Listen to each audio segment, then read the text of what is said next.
Hello viewers. Hindu पुराणिक ग्रंथों में हमें 4 युगों का वर्णन मिलता है, जिसमें सबसे पहले सतयुग है, जिसमें अच्छे और बुरी शक्तियां दोनों अलग अलग लोक में रहती हैं, जिसे हम देवलोक और असुर लोक भी कहते हैं। फिर आया त्रेता युग, जिसमें अच्छी और बुरी शक्तियां एक साथ एक ही लोक में रहती थी, जैसे कि रामचंद्र जी और रावण। फिर आया द्वापर युग, जिसमें अच्छी और बुरी शक्तियां एक ही परिवार में रहती थी, जैसे कि पांडव और कौरव। फिर आया कलयुग, जिसमें अच्छाई और बुराई एक ही इंसान में रहती है, जो आज का युग चल रहा है।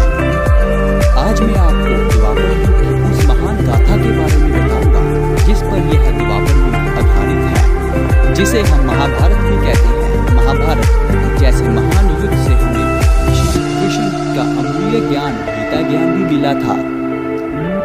यह वह ज्ञान था जिसे श्री कृष्ण ने अर्जुन को दिया था। यह गीता ज्ञान जिसने लाखों लोगों की जिंदगी बदल कर रख दी है, वही गीता ज्ञान है जिसे आज सिर्फ हिंदू धर्म ही नहीं बल्कि अलग अलग धर्म के लोग भी मानते हैं। अगर आप अभी इस वीडियो को देखना शुरू कर रहे हैं तो मैं आपसे कृपया करके बेनती करता हूँ कि आप इस वीडियो को अंत तक देखें, ताकि आप भी महाभारत को अच्छी तरह से जान सकें और आपको पता चले कि महाभारत का युद्ध क्यों हुआ था। तो चलिए शुरू करते हैं। महाभारत का युद्ध कौरवों और पांडवों के बीच हुआ था। यह युद्ध 18 दिन तक चला था। इस युद्ध में लाखों की संख्या में लोग मारे गए थे। कहा जाता है कि इस युद्ध में मरे गए लोगों के रक्त के कारण ही कुरुक्षेत्र की भूमि लाल हो गई है। पांडवों की माता कुंती विवाह से पूर्व अपने महल में थी। तभी उनके महल में ऋषि दुर्वासा आए। उनकी सेवा कुंती ने बहुत की। उनकी सेवा से प्रसन्न होकर ऋषि ने वरदान दिया कि तुम्हें सभी देवपुत्र प्राप्त होंगे। यह कहकर वह ऋषि दुर्वासा वहां से चले गए और फिर कुंती ने उस वरदान का उपयोग करना चाहा और सूर्य देव की उपासना की, जिसके कारण उन्हें कर्ण की प्राप्ति हुई। विवाह से पूर्व ही संतान प्राप्त मिलने के कारण समाज की बेइज्जती से डरती हुई कुंती कर्ण को एक टोकरी में डालकर नदी में बहा दिया और कर्ण एक सूत परिवार को मिला, जिस कारण कर्ण एक राजघराने का पुत्र होने के बावजूद भी सूत पुत्र कहलाए। कुंती का विवाह पांडु से हुआ, जिस कारण उन्हें युधिष्ठिर, भीम और अर्जुन 3 महाबली संतान मिली और पांडु की दूसरी पत्नी माद्री से उन्हें नकुल और सहदेव की प्राप्ति हुई। पांडु के छोटे भाई धृतराष्ट्र का विवाह गांधारी से हुआ और व्यास जी के कारण उन्हें 100 पुत्र प्राप्त हुए और उनके 100 पुत्रों में से सबसे बड़े भाई दुर्योधन थे और हस्तिनापुर के सबसे बड़े और बुजुर्ग ताकतवर योद्धा थे भीष्म पितामह, जिनका कहना पांडु और धृतराष्ट्र दोनों ही माना करते थे। पांडु की मौत के बाद राज सिंहासन के वारिस उनके छोटे अंधे भाई धृतराष्ट्र को मिला। कौरवों और पांडवों को शिक्षा गुरु द्रोणाचार्य ने दी थी। द्रोण के सबसे चाहते योद्धा थे अर्जुन। गुरु द्रोण अर्जुन को दुनिया का सबसे ताकतवर योद्धा बनाना चाहते थे। जब उनकी शिक्षा पूरी हुई तो कौरवों और पांडवों के बीच युद्ध अभ्यास हुआ। भीमसेन से दुर्योधन टकराए और अर्जुन, जो कि एक धनुर्धर थे, उनका मुकाबला करने के लिए कोई नहीं था, जिस कारण गुरु द्रोण ने ऐलान कर दिया कि अर्जुन दुनिया का सबसे ताकतवर धनुर्धर है। पर उतने में ही प्रजा से एक हाथ उठा और वो हाथ था कुंती पुत्र कर्ण का। कर्ण जिसने बचपन से ही कवच मिला था, जिसमें दुनिया के समस्त हथियार भी भेद नहीं सकते थे, और कर्ण ने अर्जुन से युद्ध करने के लिए चुनौती दी, पर अर्जुन ने एक सूत पुत्र से युद्ध करने के लिए मना कर दिया। तभी दुर्योधन, जो कि कर्ण की शक्ति से वाकिफ थे, उन्होंने अपनी चाल चली और अंग देश का राजा कर्ण को बना दिया, जिस कारण कर्ण एक सूत पुत्र होने के बावजूद भी राजा बन गए। कर्ण ने दुर्योधन की यह उदारता देख उसी क्षण कसम खा ली कि वो मरते दम तक दुर्योधन का साथ कभी नहीं छोड़ेंगे। आज राजसभा में भीष्म पितामह ने ऐलान किया कि आज हस्तिनापुर के राजा पांडवों के सबसे बड़े भाई युधिष्ठिर होंगे। युधिष्ठिर को राजा बनते देख गांधारी के भाई और कौरवों के मामा शकुनी को हजम नहीं हुआ और उन्होंने अपनी चाल चली और कुछ अपने सैनिकों को पांडवों के शिविर में भेजा, जहां पर पांडवों और उनकी माता कुंती विश्राम कर रही थी। उन्होंने उनके शिविर को आग लगाने का उद्देश्य दिया, पर विदुर जी के कारण भीम को यह चाल समझ आ गई और उन्होंने सैनिकों को पकड़ लिया और मृत्यु दंड देकर राजमहल को आग लगा दी और गुप्त रास्ते से हस्तिनापुर से बाहर निकल गए और जंगल में जाकर छुप छुप कर रहने लगे। जंगल में भीमसेन का विवाह एक राक्षसी हडिम्बा से हुआ, जिस कारण उन्हें घटोत्कच नाम की संतान प्राप्त हुई। अगले ही दिन दुर्योधन ने हस्तिनापुर में ऐलान कर दिया कि पांडव मारे गए हैं और आज से हस्तिनापुर का युवराज दुर्योधन है। इस बात को 5 साल बीत गए और इसी बीच राजा द्रुपद ने अपनी बेटी द्रौपदी का स्वयंवर रचाया, जिसमें दुर्योधन असफल हुए, जिस कारण उनका मजाक बना।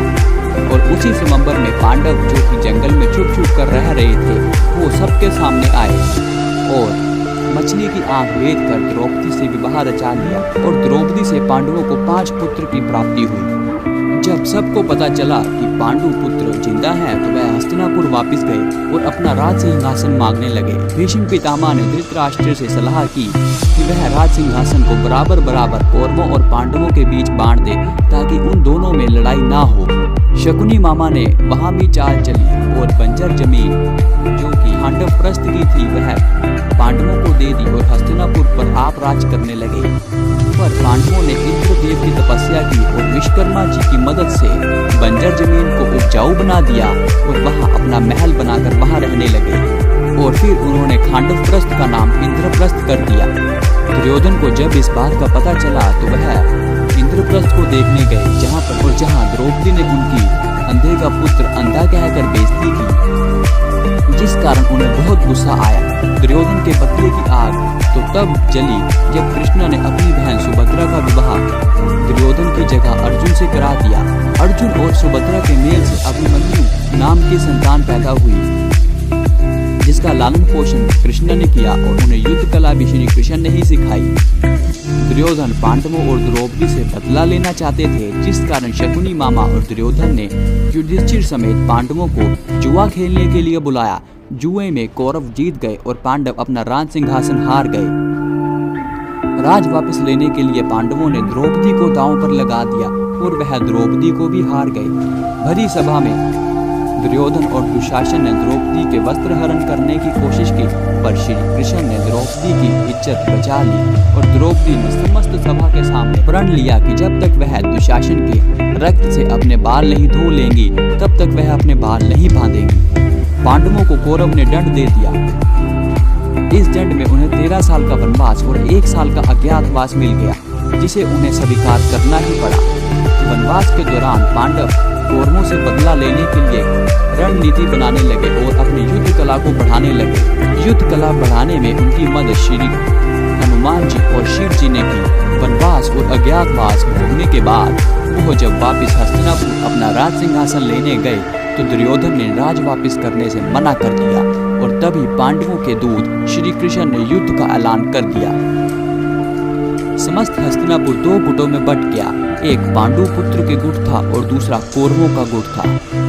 पांडवों के साथ कई राजा थे जिनकी मदद पांडवों के पिता पांडु ने की थी और कौरवों के साथ भीष्म पितामह, गुरु द्रोणाचार्य, अंगराजकर्ण और अश्वत्थामा जैसे महाबली योद्धा थे। युद्ध के पहले दिन कौरवों के सेनापति भीष्म पितामह सेना को निर्देश दे रहे थे और दूसरी ओर अर्जुन कहीं खोए हुए थे, थोड़े से बेचैन थे।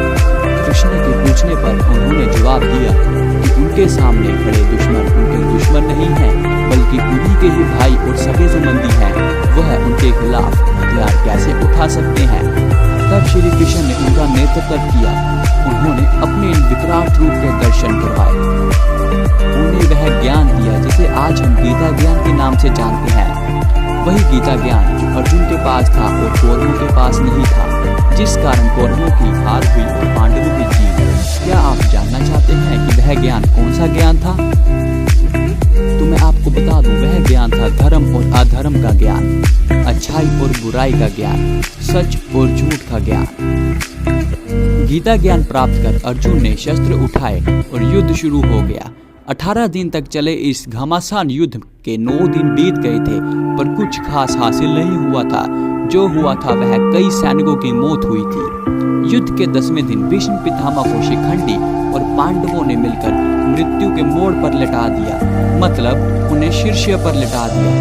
उनकी छाती को तीरों से भेद दिया।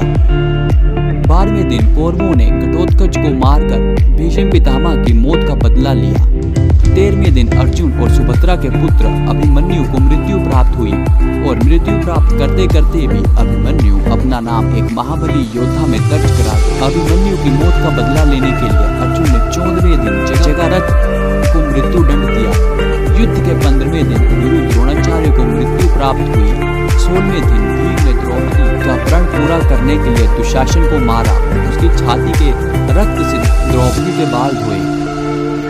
7वें दिन सहदेव ने इस युद्ध के कारण यानी शकुनी मामा को मृत्यु दी।